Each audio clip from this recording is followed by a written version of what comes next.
I should have did a before and after video. And in a way this is, because I got a lot I want to do to this thing. The people who were here before pretty much half-assed did pretty much everything.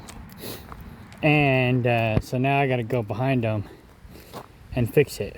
For example, let me turn this light off so I can zoom in. This conduit is the electricity that goes to the pump house. And first I had thought they didn't bury it deep enough, which is true. But also, I discovered that the conduit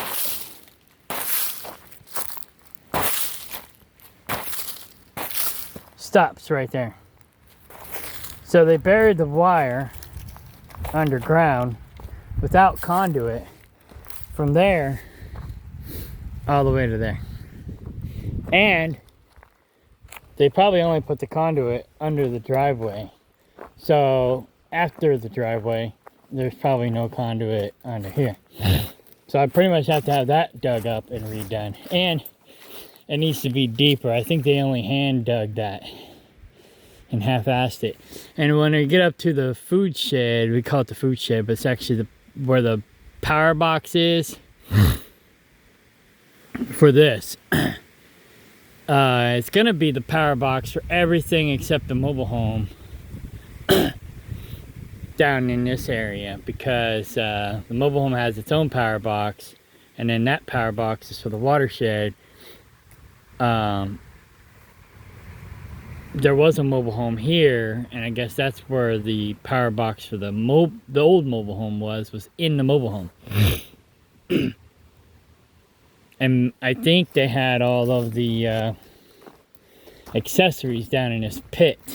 It's been a long time since I've been here before, but I'm pretty sure George and Valerie had all the accessories in this pit. But the pit floods now because these yahoos poked a hole in the cement wall to tap into the septic tank from up there. And so now in the spring, every time it rains, this floods. And I don't know where all this garbage came from, but they just threw garbage in there. And then whatever they did caused this pipe to plug up, and so now everything leaks into this pit, and now the pit is even worse than it was before. And I put some liquid fire down there to unplug it, but I don't think it's working, so we're probably gonna have to hire a professional to come out and fix it right. Ideally, I don't think it's gonna happen, but ideally I'd like to move that mobile home back onto this pad and put everything back to the way it was. But the problem is that hole is gonna flood. I have to dig it out on the other side and basically pour cement around that hole on the other side to potentially plug that hole. And it still might not even fix it. So, yeah, that might be shot. But anyhow, like I said, they half-assed did a lot of shit around here. So here's the wellhead. I can't cover it up. You can see the wires exposed right there. What I want to do is add a second layer to this around the outside. I was going to make it bigger, but I can't. So what I'll probably end up doing is just making it flush up against this and make another layer. And yeah. And I'll have to use treated wood. I don't know that they even use treated wood here. But anyways, it just looks like Amish wood, which is fine for temporary, but as you can see, it's already getting kind of eat up. ate up. So I'll do treated wood all the way around. Box this in, put a better roof on it so it can be insulated, because they just put this clear dome on it, and it's like, that's not going to trap heat in the winter. It does look like it's double layered though, so that's good. But nonetheless, I'm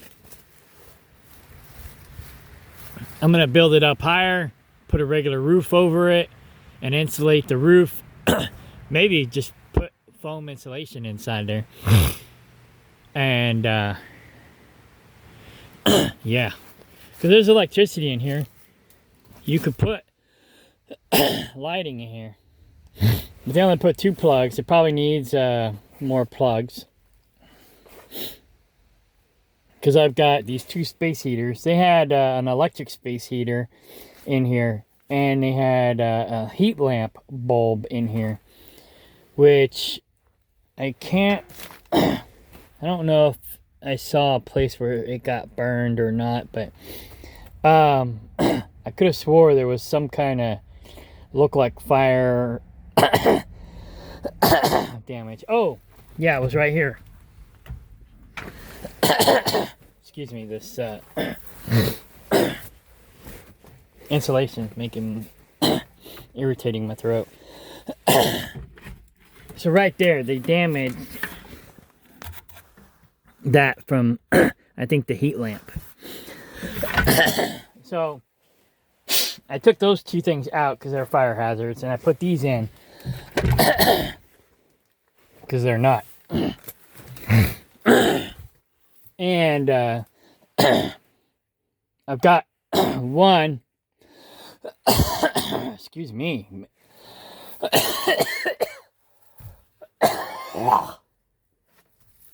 Okay. My allergies are already bad, and then this insulation makes it worse. So I put one of these, I think this one, yeah, the black one, on that one, which it'll kick on at like 40 degrees, and it'll kick off at 45. And then I got the white one on the Inkbird. But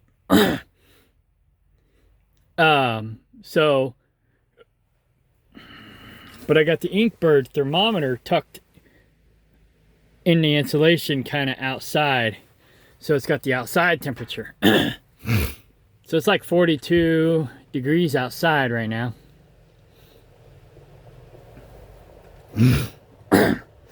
And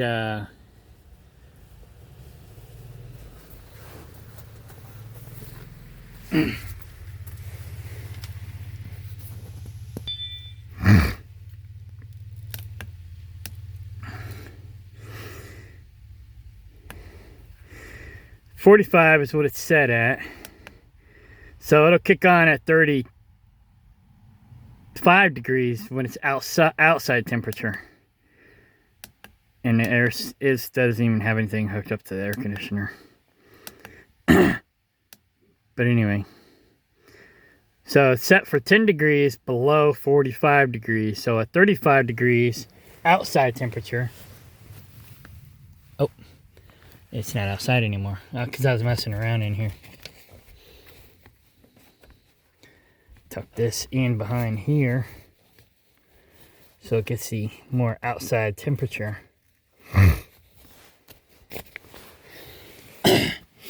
Anyway, so yeah, 35 degrees outside temperature, the white one will kick on. And at like 40 degrees inside temperature, the black one will kick on. And keep all this stuff from freezing.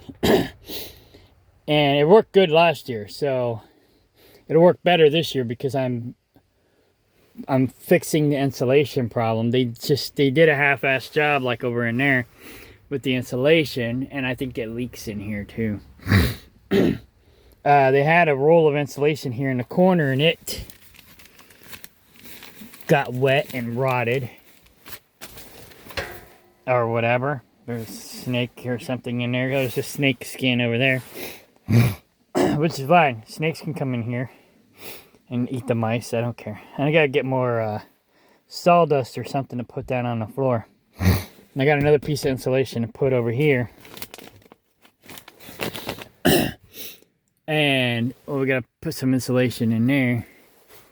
I already fixed most of this. I fixed this side. There was no insulation on this side at all. And these weren't even tacked down. They were just, I don't know. I guess they stapled them long, like here, instead of here. Same with over here. Yeah, you can see the staples here. But they stapled them to the wall, but not to the studs. So I came in, I think yesterday, or day before yesterday, and got started making this better. And I just put this piece in today. You can tell it's a little newer than the rest of them. It's probably not much newer. I bought it two years ago, but it was in my garage at Kaplinger. But anyway, so I'm gonna insulate this side and fix that gap. Not that it does any good with this big gap here, gaping hole basically in the ceiling. But like I said, it worked last year, so it'll work this year. What I could do too is dig out some of this sawdust that's on the floor and put insulating foam around the bottom. But anything I do will be an improvement from what it was. And then next year, I'm going to put another layer on this and insulate it. So it'll be double insulated. And I'll have a roof on it as well. And I'm going to get, now that we almost got the property in our name, we'll have it in our name next month. We got it like 2/3 in our name. Now we just got to go get the final stuff done, and then it'll be 100% in our name. But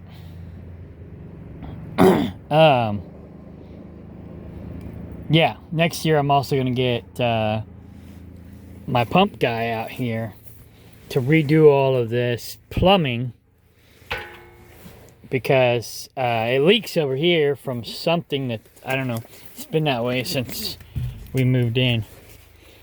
It's got a small leak right here. It's still kind of wet, so it's still leaking. So yeah, I'll basically just have them come in and redo all of this. And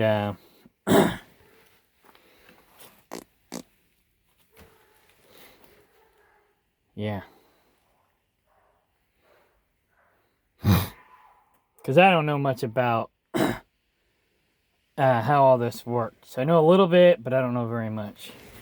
But it's too close to the ground. It needs to be up off the ground a little bit more. And yeah, like I said, they just half-assed did everything. And I don't know what this water hose goes to. There's a water hose over here, and it goes to something. So I need to have that figured out as well. So, and I guess this was the old line to something. So, yeah, I'll have the professional come in, clean it up, fix it up, and then it'll be good.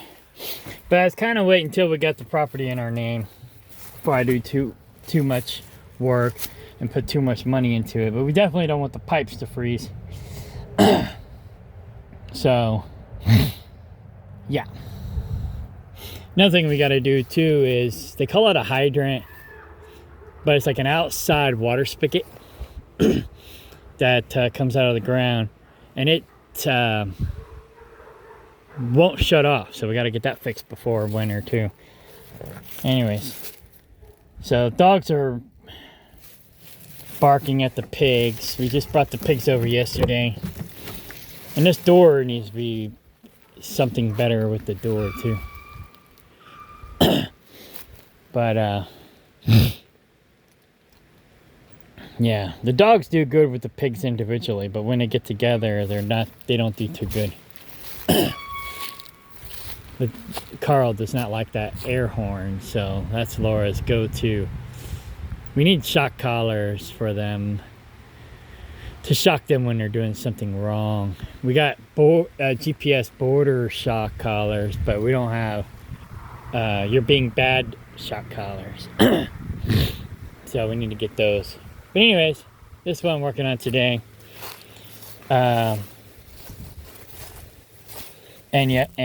this week I should say. So it's got some room for improvement, but it works. So at least it works. Like I said, those unsafe space heaters, I don't know what they were thinking, but they're not that smart, I guess. I mean, they're obviously not that smart. They tried scamming us, but they did it wrong, and they ended up losing the property, and we ended up buying it out from underneath them, basically. And we tried to get them to honor their contract, their agreement, and they just didn't. So they lost $80,000. I mean, it saved us $80,000, but we weren't trying to screw them over. We kept trying to hold them to the agreement. We kept trying to hold them to the contract. And they kept screwing us over. So we ended up having to go to court, and yeah, we're basically just buying everything out from underneath them because they let everything go into default. We paid them, but they weren't paying the bills we were paying them to pay. And so we documented everything. And when the land went into foreclosure, we lawyered up and we got the land out of foreclosure. And now the mobile home's in foreclosure, so we're working on getting it out of foreclosure, and then everything will be ours. So anyways, making progress. So yeah, we saved $80,000 on this property because these people tried to scam us. Can you believe it? So yeah, anytime. I always tell people this. I learned this the hard way. I've been screwed over a lot in my life. Took me probably 30 years to figure this out, but I started figuring it out when I was in my mid to late 30s. But basically, criminals will try to avoid the paper trail as much as possible. You know, there's two types of criminals. There's smart criminals and dumb criminals. And smart criminals basically run for political office, or, you know, are they'll write contracts to best them and to screw you over. And if you don't read the contract, then you're screwed. But so there's two types of criminals. But the dumb criminals especially, they will avoid the paper trail as much as possible. Smart criminals will too. They're just better at covering their tracks. But dumb criminals, or any criminal, they basically will avoid the paper trail as much as possible. So if you basically can document everything, get them on a paper trail, keep them on a paper trail, just dig and compile as much evidence as possible, you're most likely to win, no matter what kind of criminal you're going up against. The smart criminals usually have more money, and so they're harder to fight because you have to have more money to fight them. But the dumb criminals usually don't have a lot of money, and they're easier to fight. You just document everything, lawyer up, and go after them. Like I says, we didn't think we was going to get this property at all. We thought we were going to get screwed over royally. But, yeah, I mean, I got a good deal. we got a good deal anyways when I put in my offer, you know. We offered, well, let's see. Originally they had this property listed for $210,000, I think. And then they came down to like 175. I came in and offered 145. They countered for 169. But my loan officer said that I couldn't get the loan for another 6 months because I needed to be on the job a little bit longer. I've been in the same industry for 30 years, but but I had changed jobs 6 months prior to finding this property. And so I needed to stay on the job for another 6 months before they could finance me. So I backed out of the deal. And I just withdrawed my offer, basically. Well, another guy came in and offered, I think, 150. But my offer was contingent on financing. His offer was contingent on selling his other property. But then he ended up backing out. And so these guys invited us over for dinner, and they said they wanted to have a talk. And so I knew they wanted to own or finance it. It was just, that was my intuition or whatever, my psychic ability, I don't know, whatever. I just had a feeling that that's what they wanted to offer. Because I kind of knew them already. I knew the previous owners, George and Valerie. And then these guys bought the property, or was owner financing it from George in 2020 after Valerie passed away. I bought my Kaplinger property from George. But George had problems with these guys, and I always told George, this is if they ever default, let me know, I want this property. And then George passed away. And so his kids inherited his estate, and his kids were managing the estate. So they didn't know about they kind of knew about my relationship with George and Valerie, but they didn't really know how close, how tight we were. So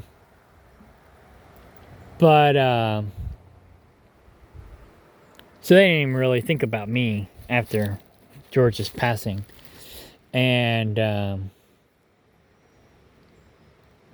but anyways, these guys, they ended up having a sign out front from the realtor saying that the property was for sale. And we just happened to be going by, and we was like, hey, I know that place. And so, and I came out here, I think 2021 it was. And these people were basically cutting out trees because they had cattle that they were trying to raise. Because I half-assed did their barbed wire too. But anyways, they were trying to raise cattle. So they were knocking down a bunch of trees, and we were supposed to come over and cut the trees up and haul it off for firewood. So George made a deal with this guy, a friend of mine and myself. And so we were going to basically come out. He was going to knock the trees down with the bulldozer or whatever. And then we were going to come out and chop it up. And then have a guy come down from Kansas City, pay us good money to take the wood up to Kansas City and sell it in Kansas City. But George was having problems with these people. My friend was instigating the problems. He was a piece of crap friend. And he only came out and actually cut wood a few times. I was on the road, so I wasn't here enough to do much. But when I was here, I was out here, I don't know, a few times. Cutting and splitting and blocking wood. And but David Ray was only out here a few times as well, when he was supposed to be out here a lot more. And George was supposed to come out and help too, but I don't really know how much George came out and helped. He was more the more the brains behind the operation. He was more putting the plan together guy, or him and I were. And I guess David Ray and Ralph was supposed to be doing most of the work, but it just didn't work out. So, but Ralph told me that David Ray was the one creating the problems. And so I always thought they were decent people, even though George had problems with them. George is kind of weird anyways. So it's hard to say why he had problems with them. Because it could have been David Ray instigating the problems, or it could have been George assuming something that wasn't really true. Or it could have been these guys really creating problems. Or all the above. Either way, it just didn't work out. And so we pulled out. And then, like I said, this time last year, we discovered the property was for sale. And actually Halloween, the day of Halloween, is when we signed our contract to owner finance this property. And they were moving out this time last year. And I think January, we started moving in. We weren't planning on moving in until spring. But we started moving in early because of problems. We started having problems with these people. Pretty much right after we signed the contract, we started having problems with them. And so because of the problems, we just decided to move in early. Well, Laura was having problems with another guy over in Kaplinger, crazy guy. Everybody in Kaplinger was having a problem with this crazy guy. So between these people and the other guy, we decided to move in here early. And so, yeah, we moved in around January. I can't remember exactly. I got it all documented. But January or February, we started officially moving in. And, yeah, so we've been here about a year now, almost. And we've been just slowly fixing things that were half-assed done. And we got a long ways to go, but like I said, we saved $80,000. So, when they came out to owner finance us, when we came out and they wanted to offer the owner financing, they asked me if the 145 still stood, and I'm like, yeah, I figured they would try to negotiate a price, but no, they took the 145. And then, like I said, we spent a year. The last year was a nightmare. But, it saved us $80,000, so it kind of worked out in our favor. But yeah, the people, they owed about $50,000 on everything. We're technically getting everything for about $45,000. Wait, 20, $35,000. Plus all the legal fees that we had to do.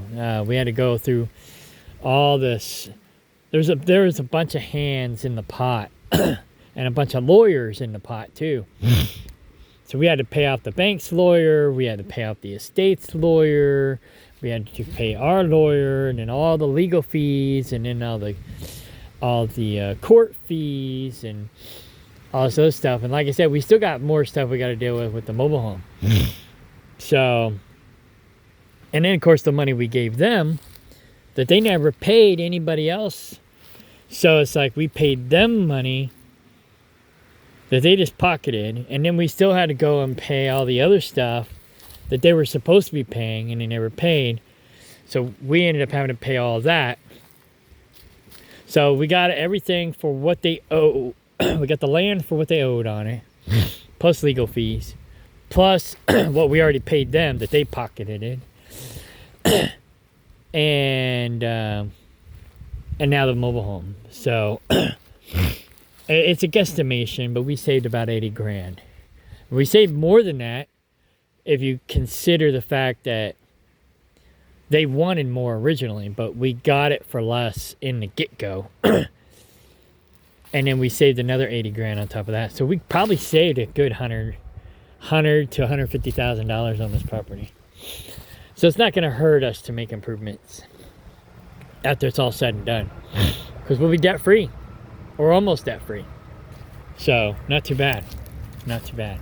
Well, Laura tried to call me, so I guess we're having problems up around the pig yard or the guinea yard. It's supposed to be for the guineas, but we got the pigs there for now. So I gotta go up and check that out, see what's going on up there.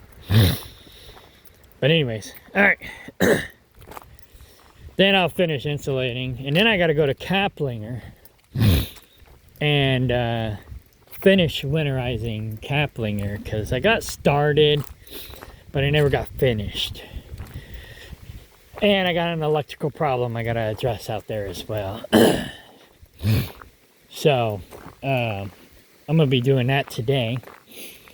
Working on it, winterizing things, and working on electrical at Kaplinger. Like I said, Kaplinger I bought from George as well. And now this property used to be George and Valerie's too. There's another house over there on the other side of the hill that George and Valerie used to live in. Valerie loved that house.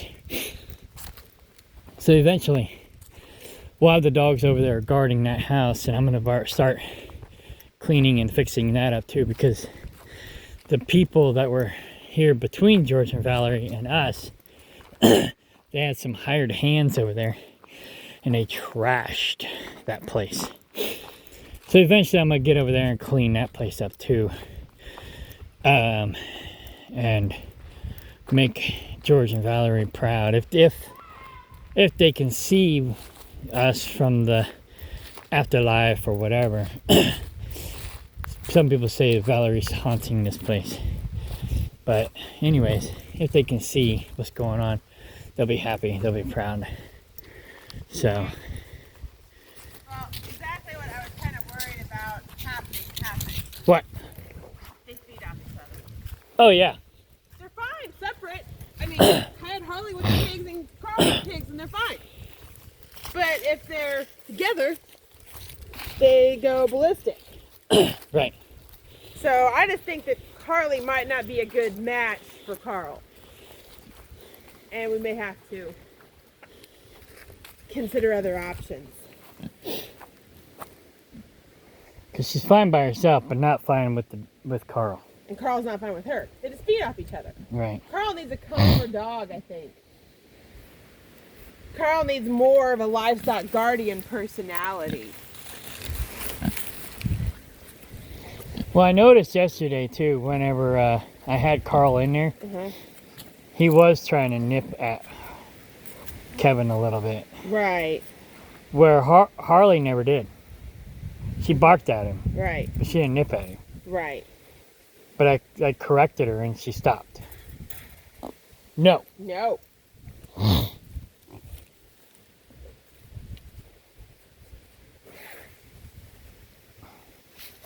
Kevin's basking in the sun. You're blocking his sun. That's why I moved. Oh. Do you think they're going to be okay? Oh yeah, they'll be fine. Well, hey, the one good thing is the dogs will keep them from trying to escape. That's true too. They'll know that this is their safe haven. Once we get the pig yard done, they'll have it too.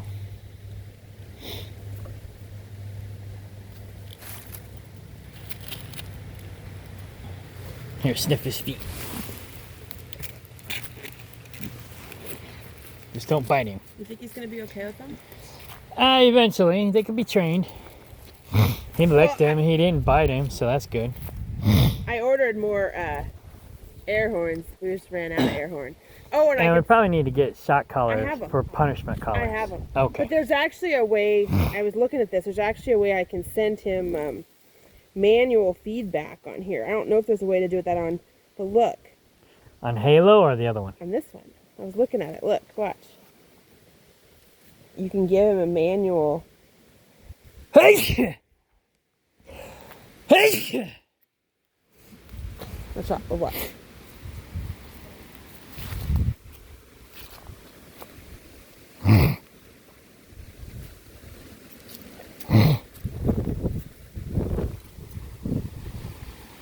Oh yeah, it's definitely working. So you don't want to do it too much because then it's going to confuse him and he's going to think that he's...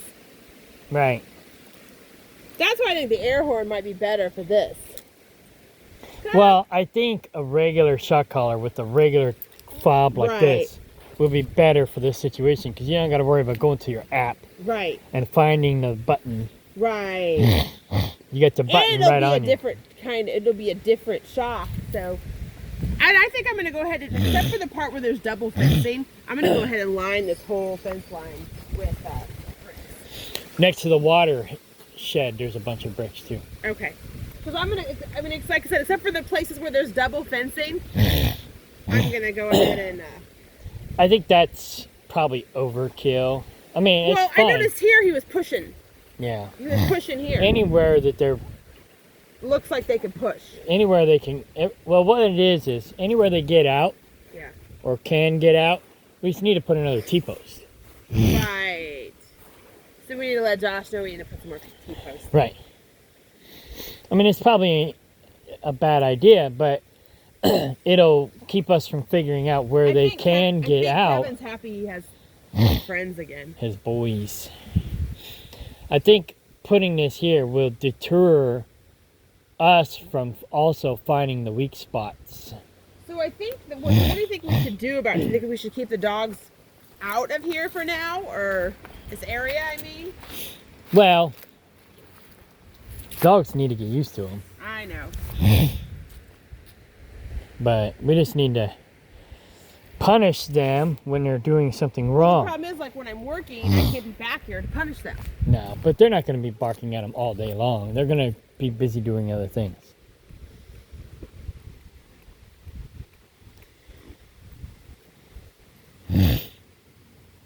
I'm kind of surprised of all the places they have to lay in the yard that they lay right by the fence.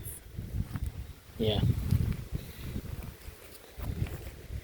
With their feet sticking out. Yeah, his hooves look pretty good. See, I mean, yeah. See, now Carl's like pretty much ignoring them, which is what he's supposed to do.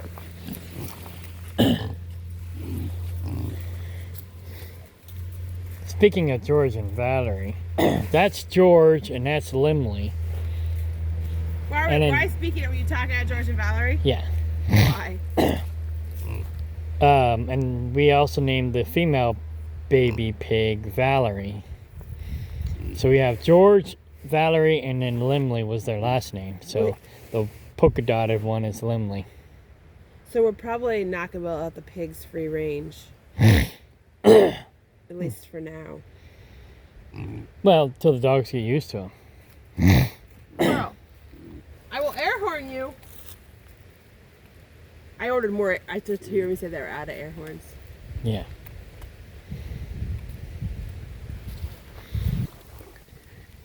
I see Kevin's tusk. Was he getting tusks? You said he was. Why are you going to lay right by the fence, dork? He's like, you're my son. He has way more... Well, the sun's probably better here. Who knows?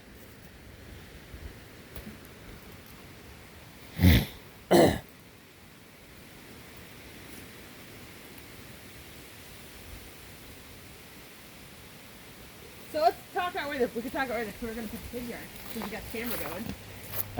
I'll start a new video for that.